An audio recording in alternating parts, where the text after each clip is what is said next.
Welcome to our YouTube channel ECC classes. दोस्तों, आपका स्वागत है हमारे यूट्यूब चैनल ECC क्लासेस में। दोस्तों, आज हम लोग फिज़िक्स में एक चैप्टर है force and laws of motion. आज हम लोग इस चैप्टर को डिस्कस करेंगे।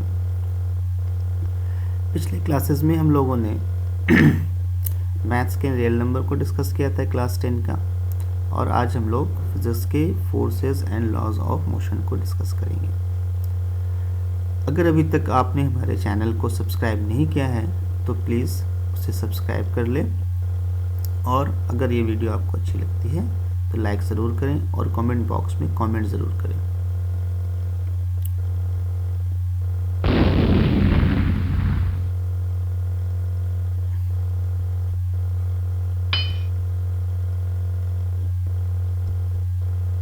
Be safe, stay at home.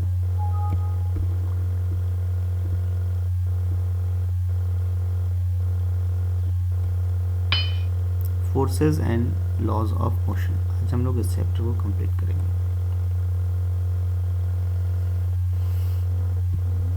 तो सबसे पहले हम ये समझते हैं कि फोर्स क्या है। What is force?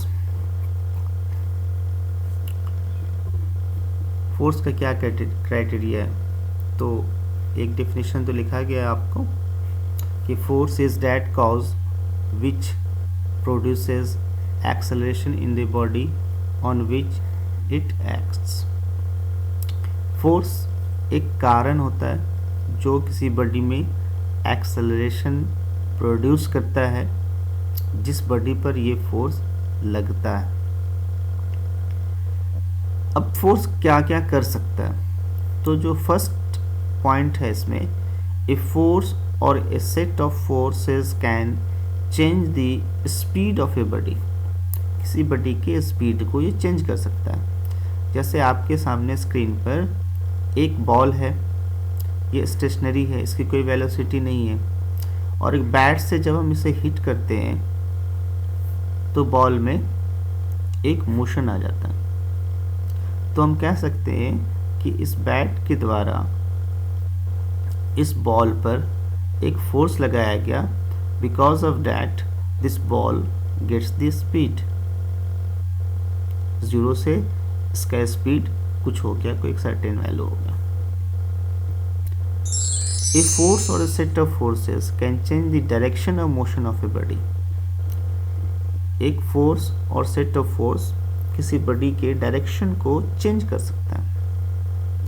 जैसे आप देखिए, इस बॉडी में एक फुटबॉल आ रहा था और उस फुटबॉल को एक फुटबॉल प्लेयर ने किक करके उसके डायरेक्शन को चेंज करके गोल कर दिया। A set of force can change the shape of a body. एक सिंगल फोर्स या एक सेट ऑफ फोर्स क्या कर सकता है?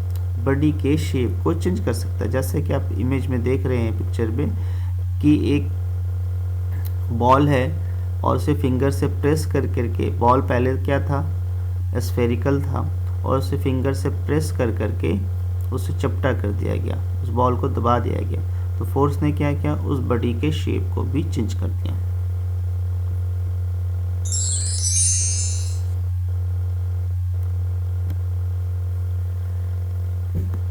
If a single force acting on a body produces the same acceleration as produced by a number of forces, that single force is called the resultant of these individual forces. मैं इसे एक example से समझाता हूँ। मान लिया एक body है, उसमें कई तरह के फोर्स लग रहे हैं, ठीक। और सपोज करिए कि इस डायरेक्शन में वो एक सर्टेन एक्सेलरेशन उसने गेन किया। कई फोर्सेस हो गए, पहला फोर्स, दूसरा फोर्स, तीसरा फोर्स, फोर्थ, 5 तरह के फोर्स हो गए। और ये कह रहा है कि अगर एक सिंगल फोर्स इस डायरेक्शन में सेम एक्सेलरेशन जनरेट करता है, तो ये जो सारे फोर्सेस हैं, मान लिया F1, F2, F3 and so on, इन सब के बराबर एक फोर्स F है, और इस F को हम क्या कह रहे हैं, रिजल्टेंट फोर्स कह रहे हैं। This F is called resultant force. क्यों? क्योंकि इसने सिंगल एक अकेला फोर्स सेम एक्सेलरेशन जनरेट कर रहा है, जहां ये 5 फोर्सेस मिलकर के एक्सेलरेशन जनरेट कर रहे थे, same amount of acceleration, same magnitude of acceleration. तो हम इसे रिजल्टेंट फोर्स कह रहे हैं। If a set of forces acting on a body produces no acceleration in it, the forces are said to be balanced. खैर, जैसे ये car है, राइट साइड एक छोटा सा कार है, ये कार खिलौने वाला कार है, टॉय कार है, और अगर हम लेफ्ट हैंड और राइट हैंड से उसे प्रेस करते हैं और अगर वो कार, टॉय कार मूव नहीं कर रहा, तो हम ऐसा कह सकते हैं या कहते हैं ऐसा कि the forces are balanced. Suppose करिए कि ये कार राइट साइड में मूव करने लगे, तो हम क्या कहेंगे, फोर्सेस आर अनबैलेंस्ड। जैसे एक एग्जांपल लेते हैं, बॉडी है, 5 न्यूटन का फोर्स इधर से लग रहा है और 5 न्यूटन का फोर्स इधर से लग रहा है। तो हम क्या, ये सिचुएशन कैसा सिचुएशन है, ये सिचुएशन है बैलेंस्ड फोर्स का। लेकिन सपोज करें कि 5 न्यूटन का फोर्स इधर से लग रहा है और 10 न्यूटन का फोर्स इधर से लग रहा है, इसका मतलब बॉडी इस साइड मूव करेगी, तो हम ऐसा कहेंगे यहाँ पर कि the forces are unbalanced, unbalanced forces हैं यहाँ पर। गैलीलियो ने एक एक्सपेरिमेंट किया मोशन से रिलेटेड। गैलीलियो ने ये एक्सपेरिमेंट किया कि पहली बार में, जो आपके फिगर में है, उसने एक ऊंचाई से एक बॉल को छोड़ा, तो जाहिर सी बात है ये बॉल नीचे आएगा और ग्रेजुअली उसकी स्पीड बढ़ गई। फाइनल वेलोसिटी v डैश है और इनिशियल वेलोसिटी v है, तो v dash is greater than v, यानी कि बाद की वेलोसिटी पहले की वेलोसिटी से ज़्यादा है। तो जब हम मूविंग डाउन, जब हम नीचे जा रहे हैं, तो क्या हो रहा है, स्पीड इंक्रीज कर रहा है। सिमिलरली अब इसने इस प्रोसेस को रिवर्स किया, उसने से नीचे से ऊपर एक बॉल को फेंका, इनिशियल वेलोसिटी थी v, फाइनल वेलोसिटी थी v डैश। तो अब ये बॉल जब ऊपर जाएगा तो धीरे धीरे इसकी वेलोसिटी घटने लगेगी, यानी इस केस में v is greater than v dash, initial velocity बड़ी हो गई फाइनल वेलोसिटी से।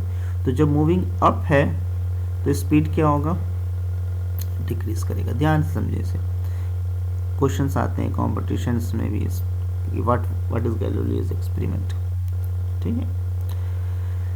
अब तो क्या हो गया, मूविंग अप वेलोसिटी या स्पीड डिक्रीजेज, स्पीड क्या हो गई, घट गई, और जब मूविंग डाउन था तो स्पीड क्या होगा, इंक्रीज कर गई। तो गैलीलियो ने कहा कि अगर हम इसके बीच का सिचुएशन रखते हैं, ना अप है ना डाउन है, हॉरिजॉन्टल रखते हैं, तो स्पीड ना घटेगी ना स्पीड बढ़ेगी, स्पीड कॉन्स्टेंटली चलेगी। जैसे ये फिगर है, इसमें उसने कहा कि अब यहाँ पर ना अप है ना डाउन है, इसलिए यहाँ पर उस बॉडी की जो स्पीड होगी वो कांस्टेंट स्पीड से चलता रहेगा इन्फिनिटी तक। इसी बात को उसने एक दूसरे एग्जाम्पल से भी प्रूव किया। उसने ये कहा कि हम एक पेंडुलम लेते हैं और इस पेंडुलम को सर्टेन हाइट पर लाके हम छोड़ देते हैं, तो ये जो पेंडुलम है वो उसी हाइट को ऑलमोस्ट उस हाइट को रीच करेगा, उस हाइट को पहुंचेगा जिस हाइट पर हमने इस साइड में छोड़ा था उसे। सपोज करिए ये हाइट थी उसकी इनिशियली, तो अब उसी हाइट को उसने अटेन किया, फिर वो वापस आएगा, फिर ऑलमोस्ट वो उसी हाइट को अटेन करेगा, फिर वापस जाएगा, फिर ऑलमोस्ट उसी हाइट को अटेन करेगा। फिर उसने एक प्याला लिया और इसी एक्सपेरिमेंट को उसने इस तरह से किया कि एक सर्टेन हाइट से उसने उस प्याले में एक छोटे से बॉल को छोड़ा, तो ये बॉल यहाँ से घूम करके रोटेट होकर के फिर उसी हाइट को अटेन करेगा। तो अगर हम इसके मिड पॉइंट ये माने तो लेफ्ट साइड में उसने जितने डिस्टेंस ट्रैवल किया, राइट साइड में भी उसने उतने ही डिस्टेंस को ट्रैवल किया, सेम डिस्टेंस ट्रैवल किया और उसने सेम हाइट को अटेन किया, ठीक है। फिर उसने क्या किया, अब जो प्याला है उसके शेप को उसने चेंज किया। वहाँ पर वो सिमेट्रिकल था, राइट और लेफ्ट सेम था। यहाँ क्या किया उसने कि राइट साइड के पोर्शन को उसने थोड़ा लंबा कर दिया। अब क्या हुआ कि जब उसने इस प्याले में जब उसने बॉल को छोड़ा यहाँ पर, तो अब वो फिर से वो हाइट अटेंड करेगा। तब अगर वो फिर से वो हाइट अटेंड करेगा तो उसके लिए उसे क्या करना होगा, अब उसे ज़्यादा दूरी तय करनी पड़ी है। तो अब वो हाइट अटेंड कर रहा है,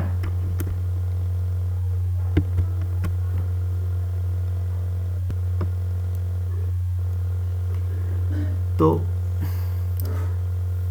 अब इसे ज़्यादा डिस्टेंस ट्रैवल करना पड़ा। उसने फिर क्या किया, और थोड़ा इसके इंक्लाइनेशन को और कम किया और लेंथ उसने बढ़ा दिया। तो अब देखिए सेम हाइट अटेंड करने के लिए इस बार उसे और भी ज़्यादा डिस्टेंस तय करना पड़ रहा है, और भी ज़्यादा दूरी तय करनी पड़ रही है।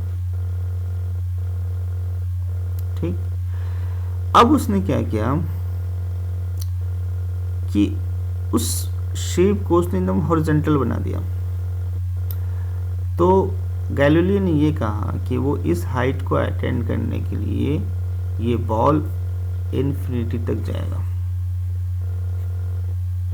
क्योंकि अब उसे वो हाइट अटेंड करना है, इसलिए वो इन्फिनिटी तक ट्रेवल करेगा इस हाइट को अटेंड करने के लिए, इफ़ अगर कोई एक्सटर्नल फोर्स काम नहीं करता। यहाँ पर ये एक बहुत इंपॉर्टेंट की वर्ड है कि अगर no external force is working, कोई बाह्य बल अगर काम नहीं कर रहा है। जैसे normally day to day life में फोर्स ऑफ फ्रिक्शन तो होता ही है। अगर हम उस फोर्स ऑफ फ्रिक्शन को, यानी उस जो ज़मीन में या उस बर्तन में अगर फोर्स ऑफ फ्रिक्शन ना हो तो वो इन्फिनिटी तक जाएगा। अब हम गैलीलियो के एक्सपेरिमेंट को समराइज करते हैं। गैलीलियो ने कहा, if a body is at rest and no unbalance forces acts on it, it's remain at rest. अगर कोई बॉडी रेस्ट में है तो रेस्ट में ही रहेगी अगर उस बॉडी पर कोई अनबैलेंस फोर्स काम ना करे। अब देखिए यहाँ पर उसने वर्ड क्या यूज़ किया है, अनबैलेंस, एक्सटर्नल वर्ड नहीं यूज़ किया है। क्यों? क्योंकि अगर ये बॉडी रेस्ट पे है और इस साइड से अगर हम 5 न्यूटन का फोर्स लगा रहे हैं और इस साइड से भी अगर हम 5 न्यूटन का ही फोर्स लगा रहे हैं तो भी बॉडी रेस्ट पे ही रहेगी। अगर इसकी स्पीड 0 है तो स्पीड 0 रहेगी। तो एक्सटर्नल फोर्स तो वर्क कर रहा है, एक एक्सटर्नल फोर्स ये है और एक एक्सटर्नल फोर्स ये है, तो इसलिए डेफिनेशन में क्या कहा गया, अनबैलेंस्ड वर्ड यूज़ किया गया, एक्सटर्नल फोर्स वर्ड नहीं यूज़ किया गया। इन डिफरेंसेस को आपको समझना है। फिर ये कह रहा है सेकेंड पॉइंट में, if body is moving and no unbalance force acting on it, it will continue to move at constant speed in a face direction. Same case, अगर वो मोशन में है तो है, अगर कोई अनबैलेंस फोर्स पर वर्क नहीं करता है तो। If N unbalanced force acts on a body, the body will accelerate. हाँ, अगर अनबैलेंस्ड फोर्स है, मान ले इस साइड 10 न्यूटन का फोर्स है और इस साइड 5 न्यूटन का फोर्स है, इस बॉडी में एक्सेलरेशन आएगा, एक्सेलरेशन एग्जिस्ट करेगा।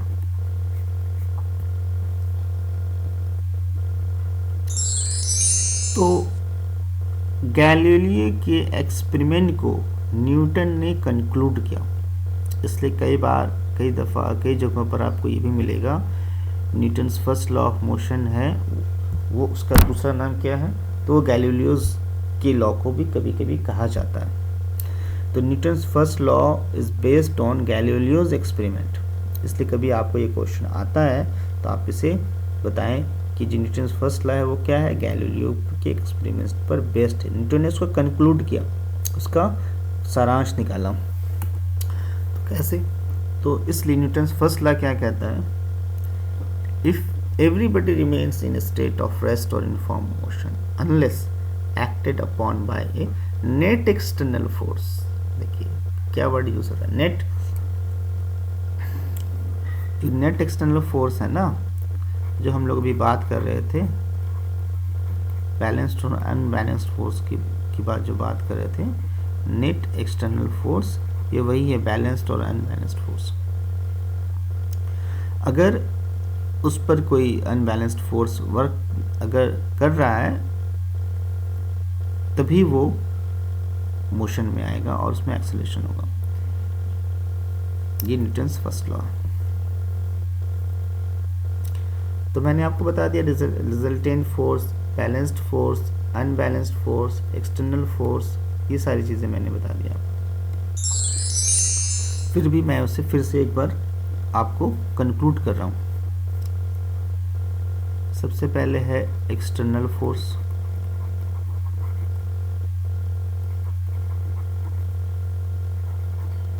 बैलेंस्ड फोर्स,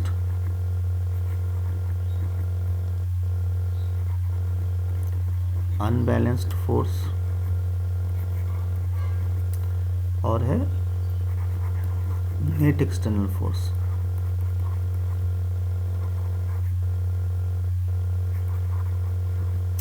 देखिए एक्सटर्नल फोर्स क्या है, कोई बॉडी है, 10 न्यूटन का फोर्स लग रहा है, ये एक्सटर्नल फोर्स हो गया। बैलेंस्ड फोर्स क्या है,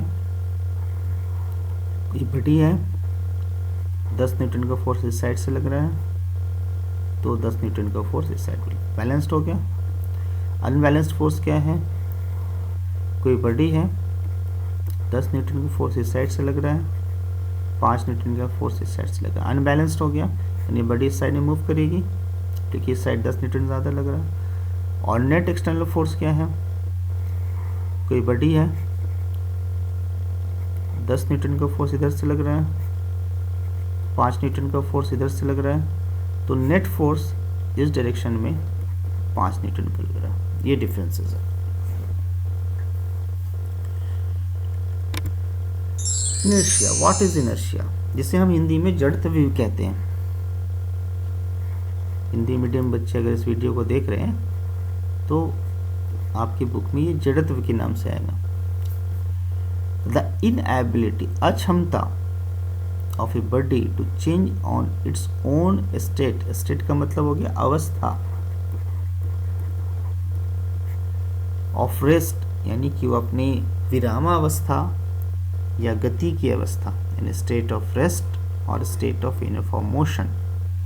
तो कोई भी वस्तु, कोई भी ऑब्जेक्ट है ना, वो अपने विरामावस्था यानी स्टेट ऑफ रेस्ट और स्टेट ऑफ मोशन को चेंज नहीं करता है ना।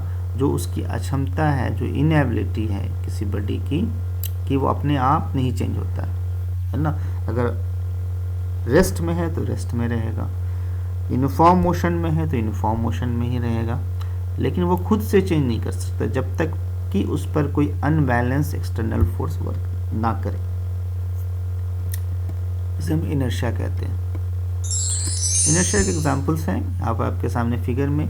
पहले फिगर में एक सेट बॉल्स को ट्रॉली में रखा गया और उसे नीचे गिराया गया, पुश किया गया, तो जो बॉल्स है जो उसके ऊपर थे वो गिर गए नीचे, क्योंकि वो मोशन में रहना चाहते हैं, है ना। उसी तरह से कार्ड है और कार्ड के ऊपर हमने एक सिक्का रखा, ग्लास के ऊपर कार्ड रखा, कार्ड के ऊपर सिक्का, तो कार्ड को जैसे फिगर में देके उस तरह से हम पुश करते हैं बहुत फास्ट, तो क्या होगा कि वो जो कॉइन होगा, जो सिक्का होगा, वो कार्ड के साथ नहीं जाएगा, वो सीधे नीचे ग्लास में गिर जाएगा। क्यों? क्योंकि वो रेस्ट में है, उस पर कोई एक्सटर्नल फोर्स वर्क नहीं करेगा, तो वो रेस्ट में ही रहना चाहेगा, इसलिए वो सीधा ग्लास में गिर जाएगा। आपकी बुक में बहुत सारे एग्जांपल्स होंगे, आप उसे देखिएगा, है ना, क्योंकि मैं एग्जांपल्स में ज़्यादा टाइम नहीं वेस्ट करना चाहता, मैं कॉन्सेप्ट्स को आपको क्लियर करना चाहता हूँ, इसलिए मैंने बहुत ज़्यादा एग्जांपल्स नहीं लिए। The larger the mass the larger is the inertia, अगर मास ज़्यादा होगा तो इनर्शिया ज़्यादा होगा, and smaller the mass the smaller is the inertia, so mass is a measure of inertia। हाँ, जो मास है इनर्शिया के मैग्नीट्यूड को बताता है। ये कह रहा है अगर मास ज़्यादा होगा तो इनर्शिया ज़्यादा होगा, अगर मास छोटा होगा तो इनर्शिया भी छोटा होगा। एक क्वेश्चन दिया गया है, a body of weight 5 newton kept on a smooth horizontal table, find the force exerted by the table on the body. एक टेबल है, इस टेबल पर एक बॉडी है, इसका वेट है 5 न्यूटन। तो जाहिर सी बात है जो ग्रेविटेशनल फोर्स है वो 5 न्यूटन का नीचे लग रहा है। तो अब चूंकि ये बॉडी रेस्ट पे है, इसका मतलब एक 5 न्यूटन का फोर्स और लगेगा जो अपोजिट डायरेक्शन में लगेगा, तभी ये बॉडी रेस्ट में रहेगा। अदरवाइज सिर्फ ये 5 न्यूटन का फोर्स डाउनवर्ड लग रहा है, तब तो ये बॉडी को नीचे आना था। तो अब ये 5 न्यूटन का फोर्स अपवर्ड कौन लगा रहा है? ये टेबल लगा रहा है। इससे आपसे जो क्वेश्चन पूछा गया, force exerted by the table on the body, तो कितना है? वो टेबल उस बॉडी पर 5 न्यूटन का फोर्स लगा रहा है।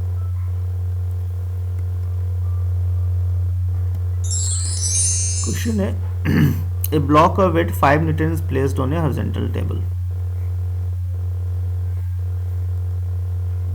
ब्लॉक है, 5 न्यूटन का वेट है। A person pushes the block from top by exerting a downward force of 3 newton. एक आदमी 3 न्यूटन का फोर्स ऊपर से लगा रहा है।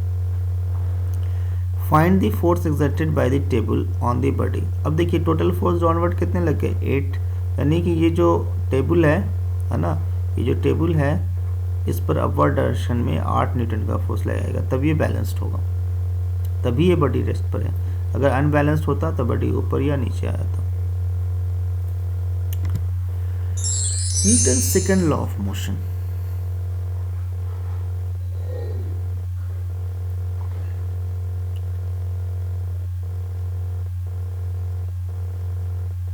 सॉरी, ये क्लिक टाइप हो गया, ये Newton's first law of motion है। ये Newton's first law of motion है। ये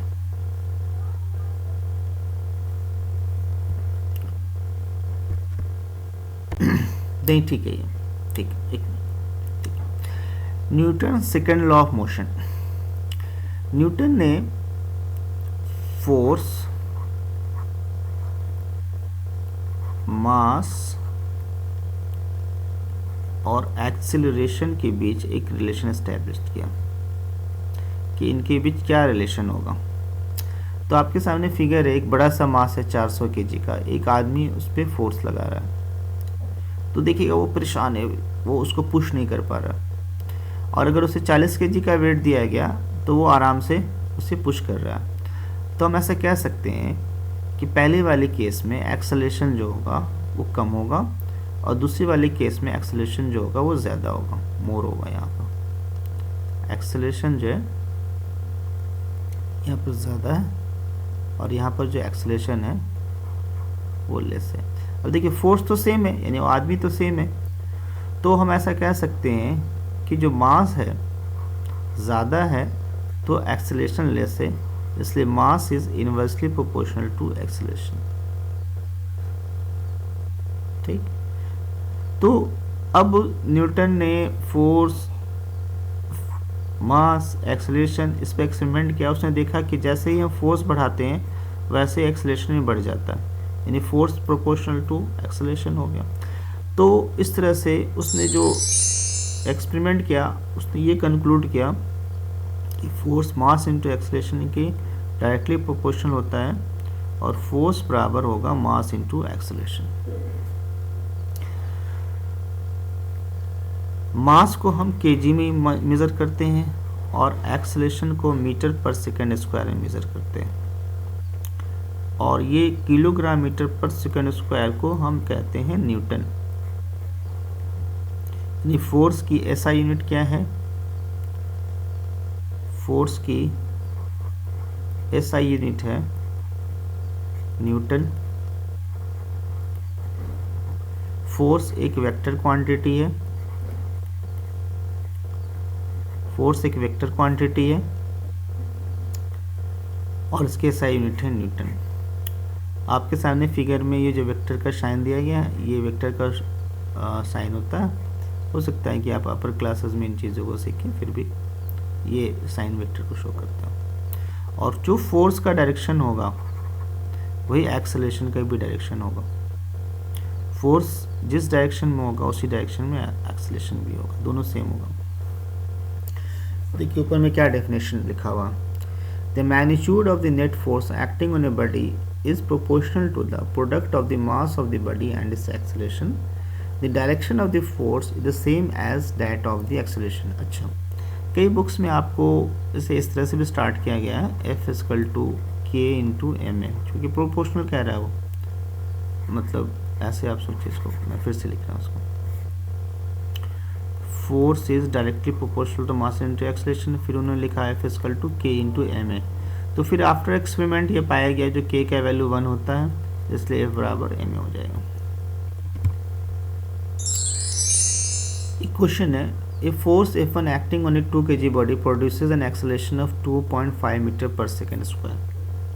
फोर्स F1 है, अभी हम लोगों ने सीखा, क्या सीखा, F1 बराबर होता है मास इंटू एक्सेलरेशन, मास 2 है, एक्सेलरेशन 2.5 है, कितना आ गया 5। F2 मास कितना है 5 kg, एक्सेलरेशन कितना है 2 मीटर पर सेकेंड स्क्वायर 10। अब वो कह रहा है F2 बाई F1 कैलकुलेट करने के लिए, F2 अपॉन F1 कितना आ जाएगा 10/5 2 आ जाएगा। टर्म है लीनियर मोमेंटम। लीनियर मोमेंटम क्या है, यह हम इन जनरल इसे सिर्फ मोमेंटम भी कहते हैं, इन जनरल हम इसे सिर्फ मोमेंटम भी कहते हैं। ये मास और वेलोसिटी का प्रोडक्ट है, momentum equals the mass multiplied the velocity of the object. तो जो मोमेंटम है ये एक वेक्टर क्वांटिटी है, इसकी जो यूनिट होगी किलोग्राम मीटर पर सेकंड, ये इसकी यूनिट है, और मोमेंटम का जो डायरेक्शन होगा वही डायरेक्शन होगा जो वेलोसिटी का डायरेक्शन होगा। Direction of momentum will be the same as the direction of velocity, ये सेम होगा। Newton second law in terms of momentum, ये बहुत इंपॉर्टेंट है, आप इसे अच्छे से समझें, कॉन्सेप्ट है यहाँ। हमने क्या पढ़ा,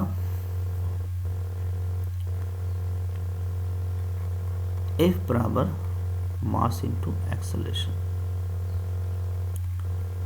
एक्सेलरेशन बराबर है v minus you upon T. v क्या है, final velocity,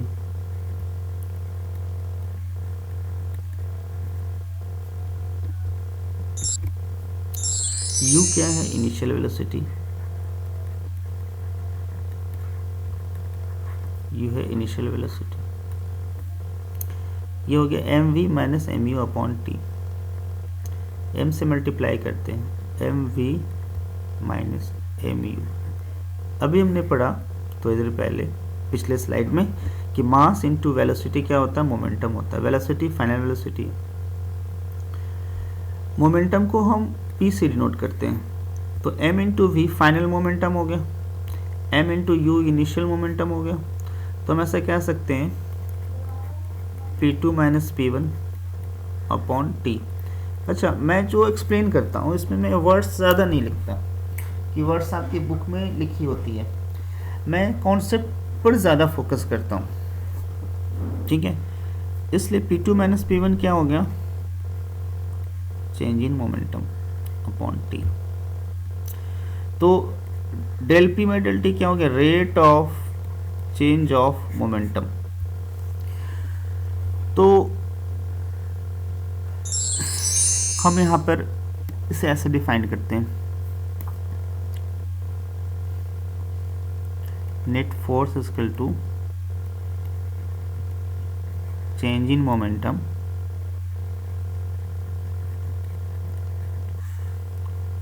upon time period, यानी del p upon t. Del p हम डिनोट करते हैं चेंज को, है ना, यहाँ तो यहाँ पर डेल यूज़ करता है चेंज के लिए, डेल पी हो गया चेंज मोमेंट। अब देखिए डेफिनेशन क्या कह रहा है, मैं पढ़ रहा हूँ उसे, the rate of change of momentum of an object is proportional to the net force applied on the object. The direction of the change of momentum is the same as the direction of the net force. ठीक है, तो इसलिए थोड़ा सा उसमें लिखावट में ये हो गई है, तो मैं उसे फिर से लिख दे रहा हूँ, change in momentum upon time. अब यहाँ एक वर्ड आ रहा है रेट। पूरे फिजिक्स में इस रेट वर्ड को समझना है। जैसे हम कुछ परचेज करते हैं तो हम पूछते क्या रेट है भैया, व्हाट इज़ द रेट। तो जो चीज़ हम तौल के खरीदते हैं वो हमें रेट बताता है पर केजी में। जो चीज़ें काउंट करके मिलती है, जैसे मान लिया हम बनाना खरीदते हैं, बनाना काउंट करके मिलता है, तो वो हमें पर डजन बताएगा। उसी तरह फिजिक्स में अगर रेट की बात हो तो वो पर यूनिट टाइम है।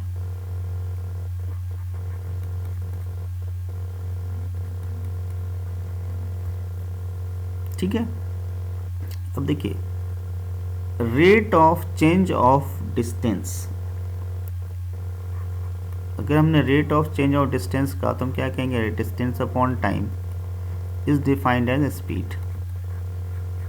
Rate of change of velocity, फिर हमने रेट का तो वेलोसिटी अपॉन टाइम, ये क्या हो गया, एक्सेलरेशन। अब यहाँ क्या कहा गया न्यूटन्स लॉ में, rate of change of momentum. तो रेट जैसे हमने कहा पहले हम टाइम से डिवाइड करेंगे और change in momentum,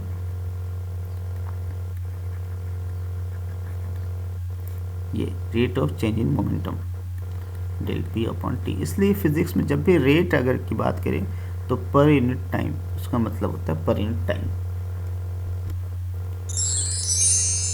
the rate of change of momentum, एक फिर से मैंने इसको लिख दिया, of an object is proportional to the, तो इसलिए हम एक बार इसे फिर से लिख रहे हैं, F is equal to del p upon t and this is equal to mv minus mu upon t, जो कि बराबर है मास इंटू एक्सेलरेशन के। More on Newton's first and second law, Newton के फर्स्ट और सेकेंड लॉ को देखिए। Newton's का जो सेकंड लॉ है, एक कॉन्सेप्चुअल बात है ये, F बराबर ma है। अगर हम a बराबर 0 पुट कर दें तो F बराबर 0 है। तो ये बात तो कही गई, F बराबर 0 का मतलब क्या हो गया कि नेट एक्सटर्नल फोर्स इज 0। तो नेट एक्सटर्नल फोर्स 0 है तो बॉडी में कोई एक्सेलरेशन नहीं और बॉडी में कोई मोशन नहीं। तो ये सेकंड लॉ से हम फर्स्ट लॉ पर आ गए। ये तो फर्स्ट लॉ ने कहा है कि कोई वस्तु वो रेस्ट में है या मोशन में है, जब तक कि उस पर कोई नेट एक्सटर्नल फोर्स वर्क नहीं करता वो अपने स्टेटस को चेंज नहीं करता। इसलिए हम कहते हैं Newton's first law is only a special case of Newton second law. लेकिन चूंकि हमें न्यूटन्स फर्स्ट लॉ से बहुत सारे डेरिवेशंस करने होते हैं जब उसे पढ़ते हैं, लेकिन जब कभी आपसे ये पूछा जाए कि Newton's first law second law में क्या रिलेशन है, तो आप उन्हें ये बताएं कि न्यूटन फर्स्ट लॉ क्या है, वो स्पेशल केस है। जब एक्सेलरेशन 0 हो जाएगा तो वो न्यूटन्स, जब सेकंड लॉ का जो फॉर्मूला हमारा F बराबर ma और एक्सेलरेशन 0 हो जाएगा तो क्या हो जाएगा, वो न्यूटन्स फर्स्ट लॉ हो जाएगा। Newton's third law, for every reaction there is an equal but opposite reaction. किसी भी रिएक्शन के लिए जब भी होता है एक रिएक्शन फोर्स डेवलप होता है। जैसे फिगर में आपको दिखाया गया है कुत्ता, एक डॉग, उसको वो आदमी खींच रहा है, तो वो आदमी तो वो बाद में खींच रहा है, पहले तो वो कुत्ता आगे जाने की कोशिश कर रहा है और वो एक रिएक्शन फोर्स के रूप में पीछे उसे खींच रहा है। तो कुत्ता 10 न्यूटन का फोर्स लगा रहा है तो वो भी 10 का लगा रहा है, वो 20 का लगा रहा है तो वो 20 का लगा रहा है, तो एक रिएक्शन फोर्स डेवलप हो रहा है। फिगर में आपको कुछ एग्जाम्पल्स दी गई है ना। इसमें दिखाया गया है पहले वाले फिगर में कि एक बुक है, है ना, उस बुक को पुश किया गया एक सर्टेन फोर्स से, F1 फोर्स से, तो वो बुक भी उसे F2 फोर्स से साइड, अगर ये बुक मूव नहीं कर रहा है, अगर ये बुक रेस्ट में है, तो ये F1 बराबर F2 है। उसी तरह से एक वेट है, एक लड़का उसे लेके जा रहा है अपने सर पर, तो जो वेट नीचे लग रही है F1, अगर लड़का इसे उठा पा रहा है तो इसका मतलब वो एक रिएक्शन फोर्स F2 लगा रहा है, और यहाँ भी F1 बराबर F2 है। Action and reaction, action reaction force क्या है, देखिए यहाँ भी कॉन्सेप्ट है। मान लिया कि हम इस बॉडी को कंसीडर करते हैं, तो ये जो बॉडी है ये एक डाउनवर्ड फोर्स लगा रहा है, ये एक्शन हो गया, और इसके रिएक्शन में ये जो टेबल है वो एक अपवर्ड फोर्स लगा रहा है, ये रिएक्शन फोर्स हो गया। लेकिन अगर हम इस टेबल को कंसीडर करें तो ये टेबल उस पर एक रिएक्शन फोर्स एक एक्शन फोर्स लगा रहा है, और ये बॉडी क्योंकि दोनों ही रेस्ट में है, तो और ये जो बॉडी है ये एक डाउनवर्ड फोर्स रिएक्शन के रूप में लगा रहा है। तो हम डिपेंड करता है कि हम किस बॉडी को कंसीडर कर रहे हैं, जिस बॉडी को कंसीडर करेंगे वो एक्शन होगा, और उसके ऑपोजिट जो फोर्स होगा वो रिएक्शन होगा। कंजर्वेशन ऑफ लीनियर मोमेंटम, ये कह रहा है if the net external force on A system of particle is zero. देखिए ध्यान देना कीवर्ड से, जब भी आप डेफिनेशन लिखेंगे ये कीवर्ड्स नहीं छूटने चाहिए। Net external force on A system of particle is zero, net external force zero होना चाहिए, तो linear momentum of the system remains constant. मान लिए दो बॉडी लेते हैं हम, ए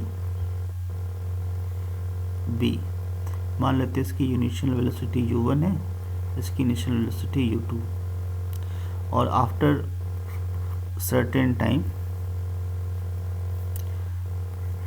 इनकी वेलोसिटी v2 हो गई और इसकी वेलोसिटी भी v2 हो गई। ये बॉडी A है और ये बॉडी B है।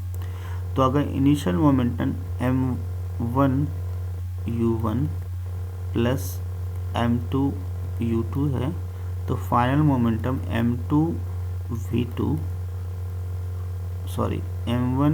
v2 प्लस m2 v2, ये भी सेम होगा।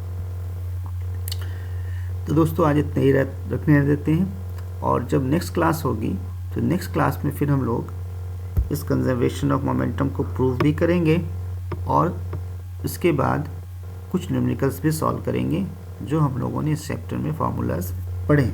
Okay then, thank you.